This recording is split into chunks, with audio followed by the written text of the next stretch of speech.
So what do you do? I'm Steve Waldo. I work for the Vermont Department of Liquor Control. I've been an educator with that department for about 10 years now. Before that, I was a field investigator for about 25 years. How do you get this job? That was kind of a strange little story. I actually used to be the police chief up in Ludlow, Vermont. And I know a police chief sounds like a really cool job to have, but it actually is pretty terrible. Nobody ever comes into your office saying they're having a wonderful day and just wanted to pop by and say everybody's doing a great job. So when I was visited by two liquor investigators, who I happen to know, but I just didn't work with them a lot, when they came into my office, they said, well, how'd you like the job? And I said, absolutely. And they said, well, wouldn't you like to know what it is first? And I said, what are you talking about? They said, we actually have a job. I said, doing what? And they said, being a liquor investigator. And I said, great, what the heck do they do? And they said, well, they do bar checks. And I said, what's a bar check? They said, well, you have to go into bars. I said, oh, and when you see a drunk, you arrest them? And they said, no, you write a report and mail it to Montpelier. I said, that's it? And they said, yeah, that's pretty much, oh, yeah, if you see an underage person in there, you're supposed to arrest them. I said, well, I've done that many times, so that's not a big deal. Oh, and yeah, you do have to work undercover. And I said, ooh, that sounds like a lot of fun. So yes, I've got a lot of stories of times when I've dressed up as somebody who I'm not. I didn't try to pretend I was a female, but dressed up as somebody who I'm not, and was in a bar actually down here in Bennington. I've done several cases down here over the years. But I also had to do some pretty not so much fun stuff, which was fatal accident investigation with underage people. When they got drunk, they would have crashes, and then I'd have to go do an investigation and talk to their parents, help the police pull the bodies out of the car, and all that sort of stuff. So it's a very wide-ranging job, and we do work throughout the entire state. How do you enforce the laws of possession of alcohol and tobacco to minors? Me personally, or the department? Both. Both? Okay. Back when I was a field investigator, now I do nothing but education. We're dedicated specifically to training bartenders and cashiers. We go into high schools and talk to teenagers about making good choices. I work with community coalitions, testify in the legislature, do all kinds of stuff. But before I had the job as an educator, when I was a field investigator, we'd actually get called to underage drinking parties. And we were one of the team of several, and I mean a team as in state police, sheriff's departments, local cops, game wardens, all kinds of different people. And we'd actually go to homes or gravel pits and find underage people and arrest them. And when we arrest them, it sounds like we're incarcerating and throwing them in jail, but it's actually not true. Most of the time we call their parents. When I say most of the time, it's because some of the time they're so drunk we have to take them to the hospital. And we're just trying to prevent people from making really tragic decisions. That's what we're trying to do. Has there been any major change since you first started? Wow, first started. That was a long, long time ago. Yes, there's been a lot of change. I actually grew up in Vermont, so I can remember vividly what it was like to go to high school in Vermont. And one of the things that was acceptable, oddly enough, it was just kind of a given that one member of your class was going to die before everybody graduated. We used to have this thing called the empty chair. During graduation, it's typical in most schools that the graduating seniors are usually on the stage, and then the parents and the family are all in the audience. And it was absolutely normal to find one or more empty chairs on the stage beside all the graduating seniors that represented the person that died during their last 4 years or so. Some as young as freshmen, but a lot of them in the senior year. And we also have to keep in mind the drinking age was 18 back then. So New York being 18 right nearby, Vermont was 21 when I was in high school, but it was changed in 1972 to 18. There were a lot of teenagers that it wasn't that hard to get alcohol because at the drinking age is 18, the person that's old enough to buy is right sitting with you in math class or in English class, or in homeroom. So it wasn't that hard to get alcohol, and because of that, there were a lot of teen deaths. And when I go into high schools now and I talk about the empty chair, usually I'm met with, what the heck is that? Nobody's ever heard of it, which to me is a huge resounding success. when we still have teen deaths, but we don't have them at the same level we used to, that's a success for me. I mean, things were crazy. Back in the 1980s, it was completely acceptable for police officers to find an underage drinking party that they knew where it was going to be and deliver messages to their kids, not their kids, but the kids that were at the party, from kids' parents. That was pre-cell phone. So how did you get a message to your underage son or daughter who's at the party? Well, you call the police and say, would you please deliver the message, not to be out too late. We got to go to grandma's tomorrow. And officers actually would go to young people and say, now, you're so-and-so, right? Yeah, I just got a message from your mom. Don't be out too late. And by the way, please don't drink and drive, okay? You're gonna be safe. Yes, I am. And this teen would be meeting this officer with a can of beer in their hand, and they're like 16 years old. So that was acceptable in a lot of areas in the state. And we finally realized in 1998 that that was no longer the way things needed to be, because we actually killed more teens in this state by population base than any other state in the nation. So something had to be done, and what that had to be is we needed to start enforcing the drinking law. We didn't have to change the law was there, but just officers really weren't taking it seriously. So then we did a lot of enforcement, 1999 and 2000, 2001 as a matter of fact. When I say a lot of enforcement, we were arresting on average about 6,000 kids a year in this state, so that's a lot. But we changed the norm, so it was no longer acceptable to have a huge drinking party in a gravel pit. And the reason they had them in gravel pits is the parties were so large you couldn't have them in the house. Some of these parties were 500 and 600 kids with live bands. Then you had charged admission to get in. I mean, how crazy is that? So then it got to, well, let's have the party in my home while my parents are gone, and you're gonna need a search warrant. Well, that whole thing about a search warrant, that's on TV. Search warrants are not that hard to get, and usually we don't even need a search warrant. I'll give you, for instance, we got dispatched by the state police, and one night we got a call that there was a drunken teen on the center line, staggering around in his underwear with a can of beer in his hand, drunk. And we said, oh my God, somebody's gonna get hit. He's gonna get killed. So we went screaming out there. We get to this young man, and I meet him in the middle of the road, and he is so drunk he can barely stand up. And I said, hey, and he says, what? And I said, where's the party? He said, well, let me show you. And he took me right into the house. So, of course, his friend's in there saying, what are you doing, inviting a cop in? And I said, well, he invited me. And they said, don't you need a warrant? I said, no, I was invited. He guided me right into the home. So a lot of cases, we really don't need warrants. But when we do need a warrant, it's not that hard to get. So by having parties in homes, the parties actually got smaller. So typically a party in the 1990s would be, a small party would be 200, 300 teens. Now, the average size parties are 30 and 40 kids. So are the parties still going on? Yes. At the level that they were before? Not at all. So things for underage drinking have actually improved, which for me is great, because when you talk to a teenager about, do you know anybody personally in your class who has had adverse effects from alcohol, I do hear stories, but not at the level I used to. So things really are improving. Has there been any major change in tobacco since you started?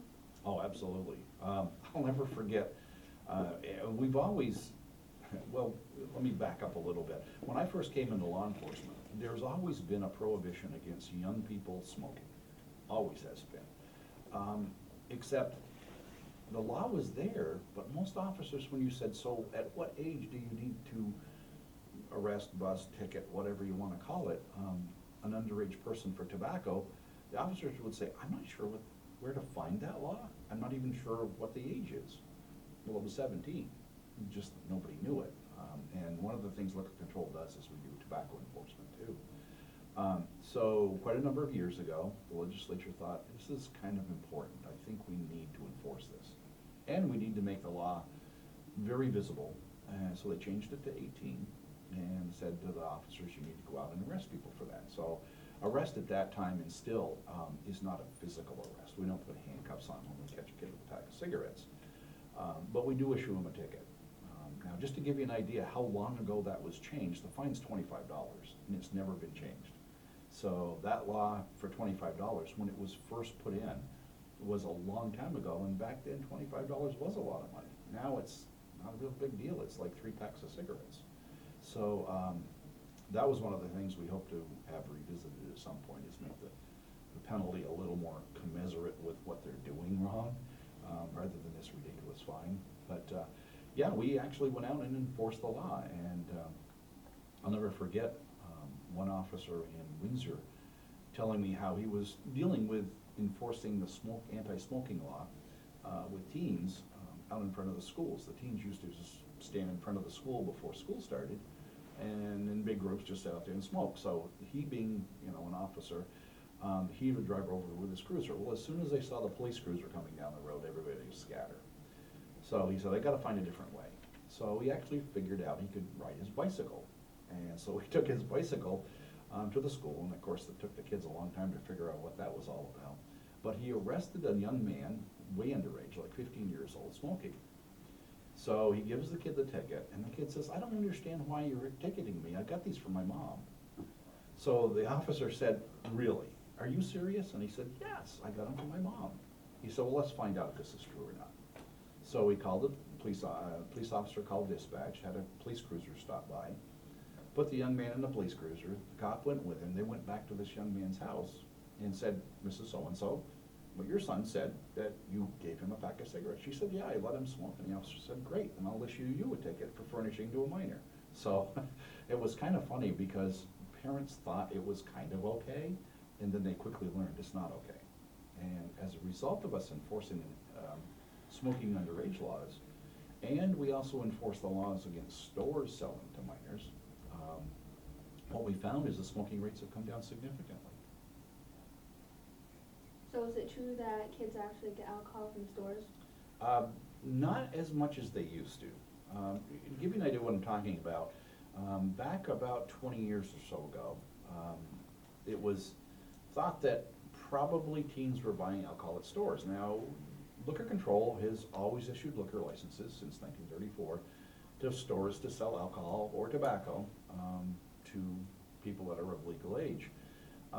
And because of our enforcement efforts, we assumed that stores were doing a great job. You know, we do inspections, we pop in, we sit across the street, we try to monitor the sales. And yeah, we caught a sale here and a sale there, but it really wasn't something that happened all the time. So we assumed from what our personal experiences were that stores really didn't sell to underage people. Well, we were dealing with teenager after teenager who was saying, no, that's actually where I got it. I just went into the store and they just sold it to me. Well, didn't they check your ID? No, they didn't check my ID at all. They just, you know, I walk into there, grab it out of the cooler, walk up, and there it goes. So there seemed to be a disparity between what we were being told by the teens and what we were experiencing personally.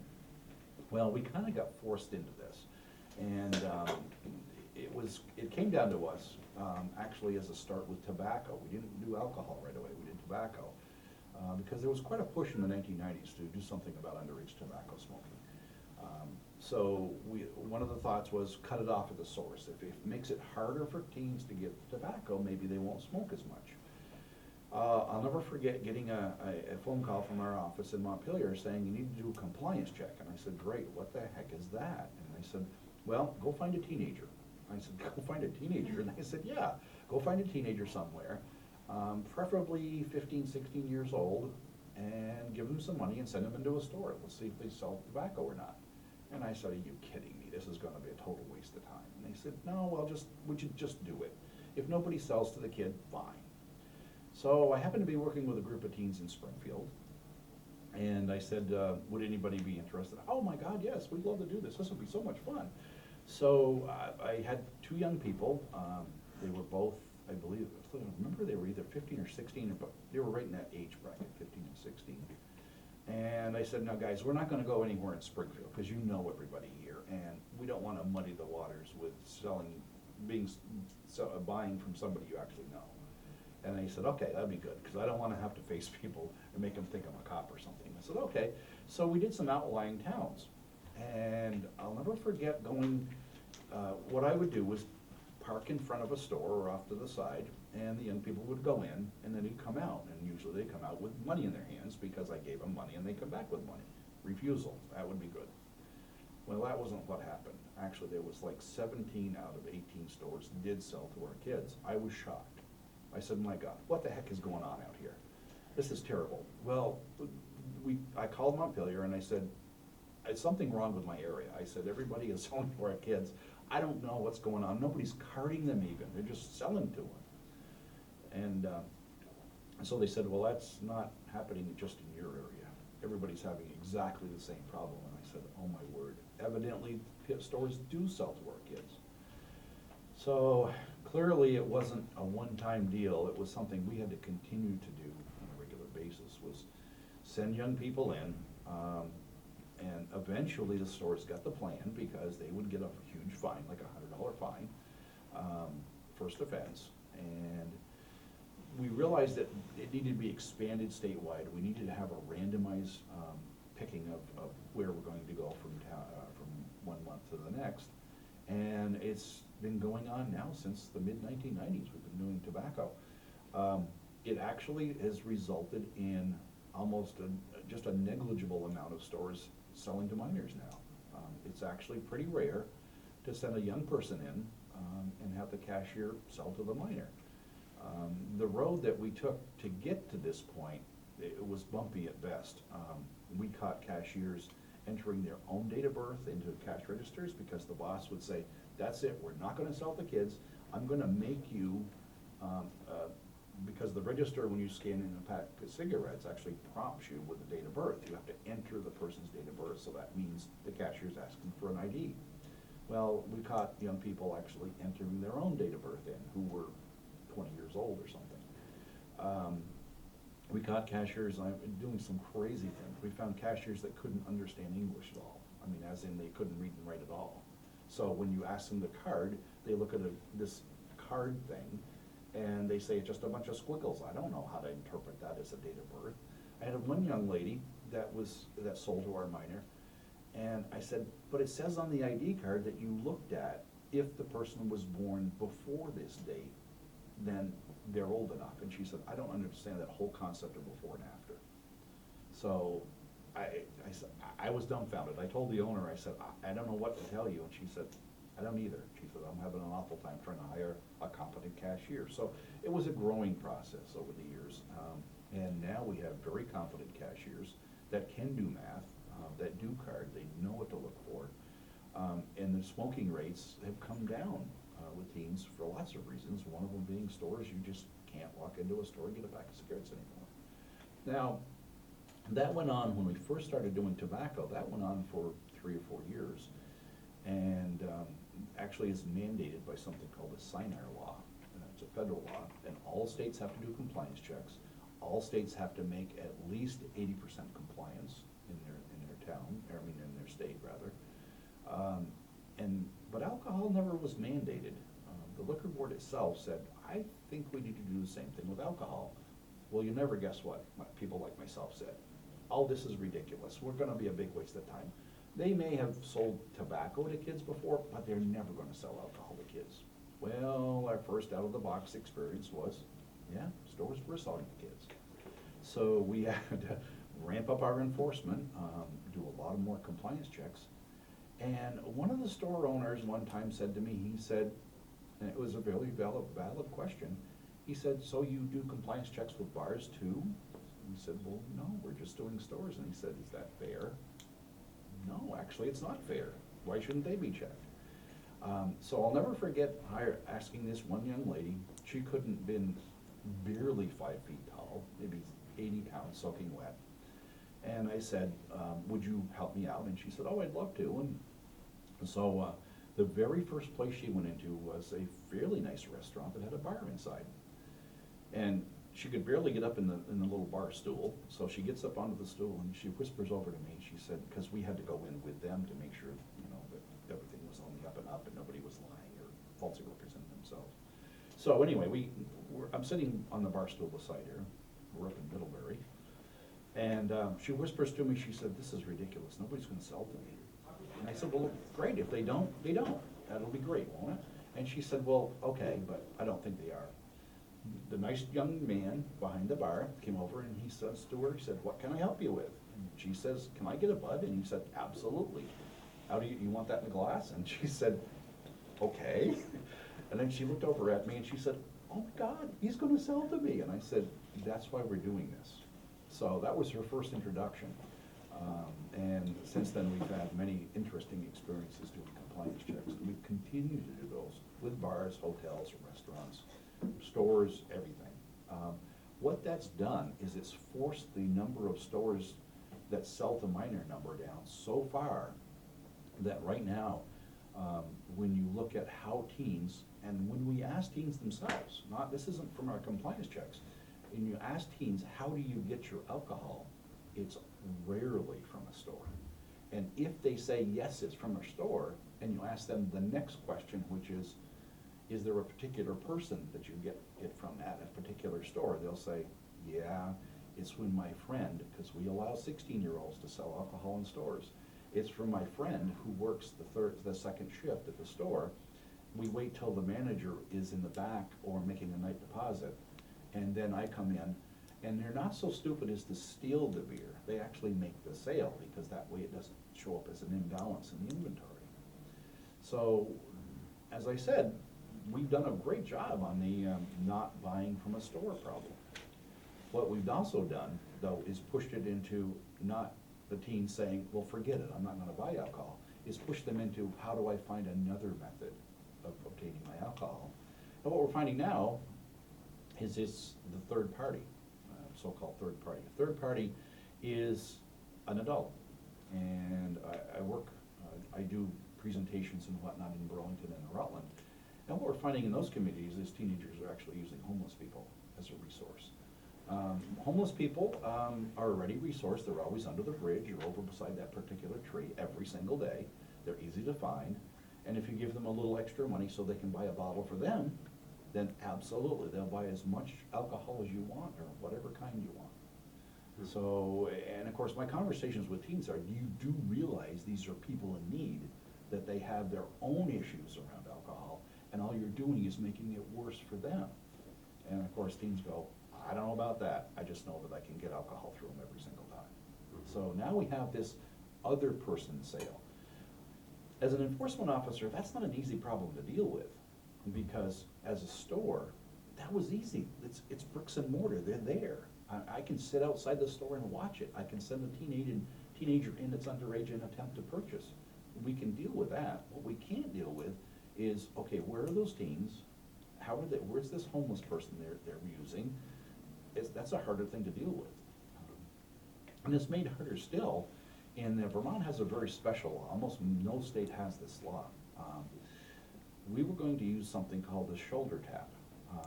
And it's an enforcement technique, and what you do basically is take someone like yourself and position you outside of a store, and as adults come in, you say, hey, could you go in and buy me some beer?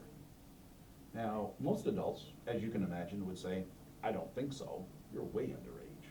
But some say, oh really, what kind do you want? And to us, that's that you're gonna be purchasing through this adult from this store, and that's not the store's fault. And the store's doing their job inside. But we need to deal with that adult that's buying for the underage person. So in a lot of states, California for one, they're very successful. Texas is another, they're very successful in the shoulder tap. Unfortunately, our legislature in Vermont saw that as a little heavy-handed enforcement and passed a special law that said liquor control cannot participate in shoulder taps. Now, how this all came to fruition was some very enterprising law enforcement folks down here in Bennington said, let's give it a trial. Let's give it, just take a little sample and try this at a couple of stores and see if it'll work. And some legislators heard about it, that we were going to be doing this with the Sheriff's Department, the county prosecutor, and liquor control, and quickly passed the law. They happened to be in session at the time. Quickly passed a law that says you will not do that unless you get special written permission from us first. So we couldn't do that. We cannot have young people stand in front of stores and bust adults.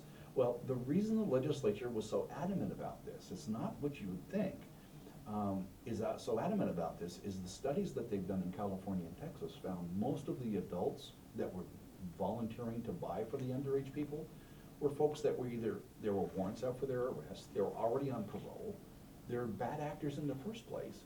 And when I come in as the law enforcement guy to swoop down and arrest this person that's furnishing alcohol to you as my undercover person, we're gonna have to take them into custody, because these aren't just furnishing cases, these are now, oh my God, there's a warrant for this person's arrest. Well, what that does in those states, California and Texas, is it starts to flood the correctional system. You start putting a lot of people in jail, and Vermont doesn't have that many rooms, or that many beds for all those correctional prisoners, so it was said, don't do that, don't enforce that. Parents still host parties for their kids, and is that illegal? Great question. Does it still go on? Yes, but lots less than it used to. I can think back 20 years ago, where parents used to have what they call them safe parties. Now, that's a complete misnomer. There's no such thing as a safe underage drinking party. Plus, it's illegal. But parents, what they would do, I'll never forget going to one of these functions. We'd heard of a house party frequented by some kids. I think it might have been a graduation party even. But anyway, we get there, the officers and I get there, and we met with the parents. And the parents said, oh, no, everything's safe. And I go, what do you mean safe? Well, we took their shoes and we took their car keys. And we said, really? You've never heard of somebody having a spare set of keys? And they said, well, they wouldn't do that. And I said, you've never heard of people driving barefoot? I said, I've arrested people drunk that were driving almost naked. I said, teenagers, when you're drunk, will do anything. So we had to deal with the parents, and of course, what I mean deal with the parents is, there's a law, the old law said you couldn't furnish or purchase alcohol for a minor. Quite a number of years ago, it was added to now say enabling, which enabling is a term that a lot of people are like, well, what the heck does that mean? That means providing a place for teens to drink. So that applies to definitely the parents who are providing alcohol directly to their teens. But it also says it deals with a parent who is gone for the night. In other words, say your parents are out of town for the weekend, you call your friends and say, hey, my mom and dad are gonna be gone until Sunday, why don't we have a party on Saturday night? Oh geez, that just brought to mind a really funny story of one that happened years ago in Springfield, where we found an underage drinking party. And the way we found it is, I got a phone call from the high school principal. He said, hey, there's gonna be a party at so-and-so's house Friday night. And I said, how do you know that? And he said, I found a note tacked to my door. And I said, what? Well, what we found was this girl had decided to throw a party on a Friday night while her parents were gone. And she'd made up these wonderful invitations. And she handed them out to all her friends at school. Well, one of those invitations ended up on the locker room floor, and one of her so-called, or what she thought was a good friend, found this, and she didn't get one. She wasn't invited. She said, oh, so if I'm not invited, nobody's gonna be invited. So she went over and tacked it on the principal's door, and that's how we found out about the party. So we used to do a lot of proactive, we still do this too, proactive stuff when there was a lot of this going on. And of course, when we made these arrests, we'd make sure we put press releases out so everybody knew this was not acceptable behavior. We would arrest the parents and the teenager. And the fines for that are pretty astounding. It's $500 to $2,000 and up to 2 years in jail, or both, for each underage drinker at the party. So at one party that I dealt with in Springfield, the police got a call of a lot of breaking glass at the next door. And the police arrived and said, oh my word, the party was so out of control, they had broken every window in the house. So we said, wonderful. So I got called, went over, helped them process all the underage drinkers there. Talked to the young lady that their parents were gone for the weekend, and I said, well, I'm gonna have to call your mom, and she said, oh, good Lord, yeah, okay, I suppose. So what that means is I have her in custody at the police station. Mom is gonna have to come in and sign for her daughter, like a piece of property, which is kind of demeaning, you know, to say my mom has to sign for me. Yeah, they actually have to sign for you. And the lady, when she came into the police station, I brought her into where her daughter was, and she walked right past me and just sucker punched her daughter right in the face, laid her right out on the police station floor. I said, oh my God, and I reached down and grabbed Mom and arrested her for assault, because that's not legal to do. And I looked at the young lady and I said, are you okay? And she said, yeah, I'm fine. And I said, you want me to call the ambulance? She said, no, I'm okay, but that's not my mom. I said, oh my God, some stranger? And she said, no, that looks and sounds like Mom, but I don't know who this crazy lady is, but my mom would never hit me, especially like that. She said, that person has lost their mind, whoever she is. So it was her mom. And I said, so I found out what had happened is her mom had come into town and had been told on the phone, you need to come sign for your daughter. Why? Because there was a party at the house. So her mom stopped at the house just to see what the house looked like.